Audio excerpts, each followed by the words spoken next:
Hi, third grade. We are going to read together The Lorax by Dr. Seuss. Random House Publishing has given us permission to read aloud. So while you're listening, I want you to listen for those cause and effect relationships that your question was asking you to think about.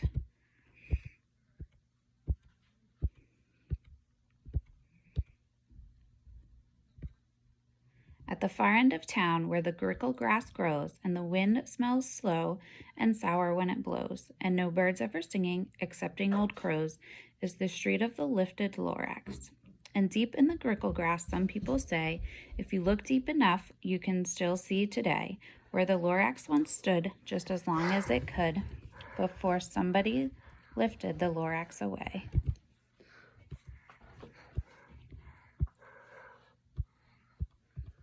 What was the Lorax, and why was it there, and why was it lifted and taken somewhere? From the far end of town where the grickle grass grows.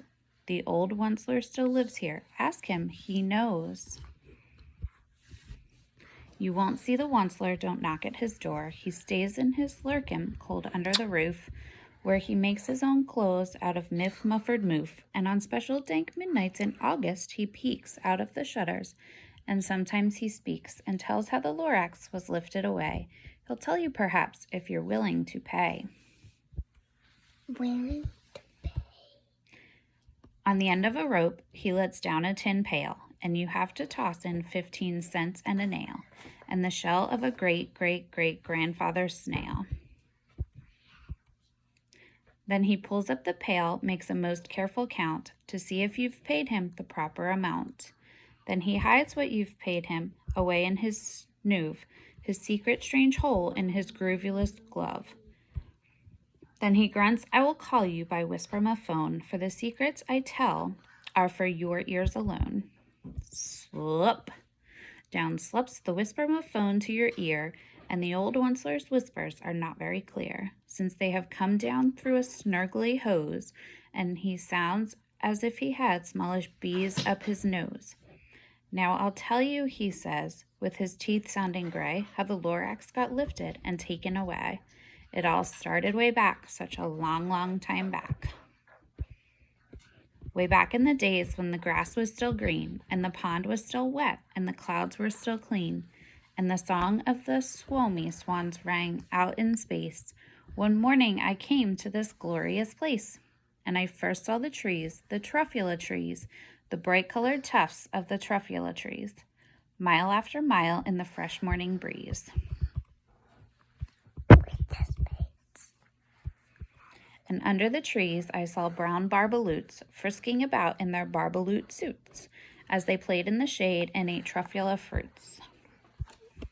From the ripulous pond came the comfortable sound of the humming fish humming while splashing around. But those trees, those truffula trees.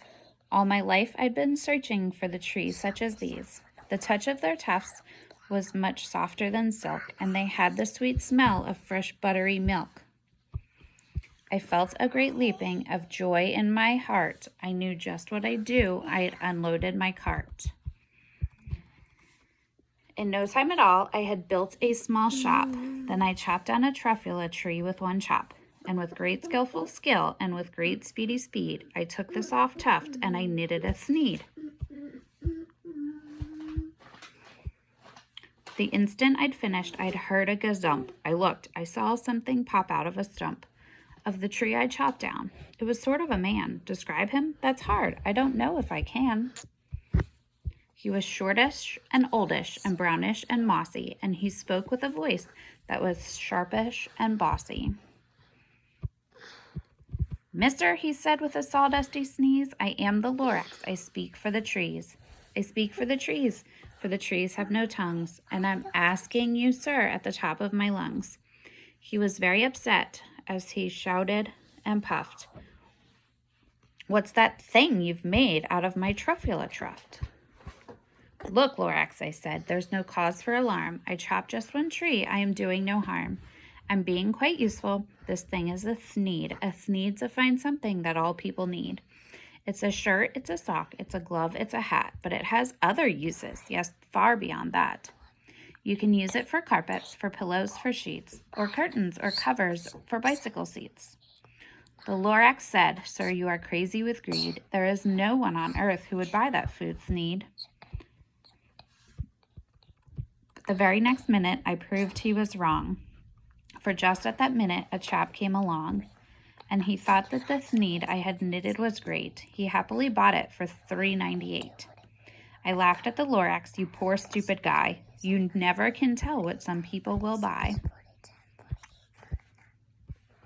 I repeat, cried the Lorax, I speak for the trees. I'm busy, I told him. Shut up, if you please. I rushed across the room, and in no time at all, built a radio phone. I put in a quick call. I called on my brothers and uncles and aunts, and I said, listen here, here's a wonderful chance for the whole Wensler family to get mighty rich. Get over here fast. Take the road to North Nitch. Turn left at Weehawken, sharp right at South Stitch. And in no time at all, in the factory I built, the whole Wensler family was working full tilt. We were all knitting Thneeds, just as busy as bees, to the sound of the chopping of truffula trees. Then, oh baby, oh, how my business did grow. Now chopping one tree at a time was too slow. So I quickly invented my super axe hacker, which whacked off 4 truffula trees at one smacker. We were making Thneeds 4 times as fast as before, and that Lorax, he didn't show up anymore. But the next week he knocked on my new office door. He snapped, I'm the Lorax who speaks for the trees, which you seem to be chopping as fast as you please. But I'm also in charge of the brown barbaloots, who played in the shade in their barbaloot suits, and happily lived eating truffula fruits. Now, thanks to your hacking my trees to the ground, there's not enough truffula fruit to go round, and my poor barbaloots are all getting the crummies because they have gas and no food in their tummies. They loved living here, but I can't let them stay. They'll have to find food, and I hope that they may. Good luck, boys, he cried, and he sent them away. I, the Wensler, felt sad as I watched them all go, but business is business, and business must grow, regardless of crummies in tummies, you know. I meant no harm, I most truly did not, but I had to grow bigger, so bigger I got. I biggered my factory, I biggered my roads, I biggered my wagons, I biggered the loads. Of the Thneeds I shipped out, I was shipping them forth, to the south, to the east, to the west, to the north. I went right on biggering, selling more Thneeds, and I biggered my money, which everyone needs. Then again he came back. I was fixing some pipes, when that old nuisance Lorax came back with more gripes. I am the Lorax, he coughed and he whiffed. He sneezed and he snuffled, he snargled, he sniffed. Wensler, he cried with a crofulous croak, Wensler, you're making such smogulous smoke. My poor swomy swans, why they can't sing a note. No one can sing who has smog in his throat. And so, said the Lorax, please pardon my cough. They cannot live here, so I'm sending them off. Where will they go? I don't hopefully know. They may have to fly for a month or a year to escape from the smog you've smogged up around here. What's more, snapped the Lorax, his dander was up. Let me say a few words about Gluppity-Glup. Your machinery chugs on day and night without stop, making Gluppity-Glup and also Schloppity-Schlop.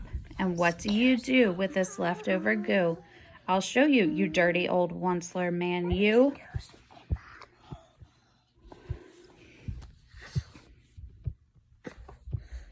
You're glumping the pond where the humming fish hummed. No more can they hum, for their gills are all gummed. So I'm sending them off, oh, their future is dreary. Their walk on their fins and get woefully weary, in search of some water that isn't so smeary. And then I got mad. I got terribly mad. I yelled at the Lorax, now listen here, Dad. All you do is yap yap and say bad, bad, bad, bad. Well, I have my rights, sir, and I'm telling you, I intend to go on doing just what I do. And for your information, you Lorax, I'm biggering and biggering and biggering and biggering, turning more truffula trees into Thneeds, which everyone needs. And at that very moment, we heard a loud whack. From outside in the fields came a sickening smack of an axe on a tree. Then we heard the tree fall, the very last truffula tree of them all. No more trees, no more sneeze, no more work to be done. So in no time my uncles and aunts, everyone, all waved me goodbye. They jumped into my cars and drove away under the smoke-smuggered stars. Now all that was left neath the bad-smelling sky was my big empty factory, the Lorax and I. The Lorax said nothing, just give me a glance, and just gave me a very sad backward glance as he lifted himself by the seat of his pants. And I'll never forget the grim look on his face when he hoisted himself and took leave of this place, through a hole in the smog without leaving a trace.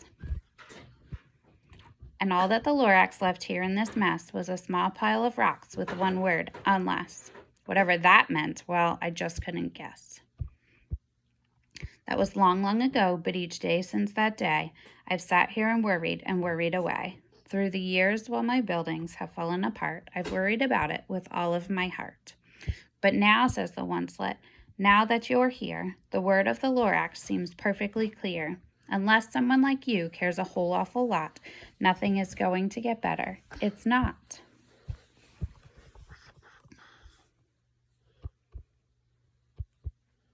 So, catch, calls the Onceler. He lets something fall. It's a truffula seed. It's the last one of all.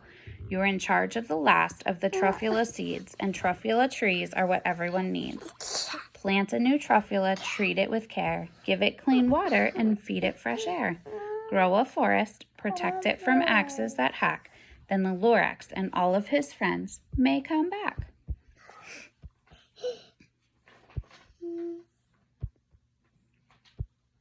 That is the end of the Lorax.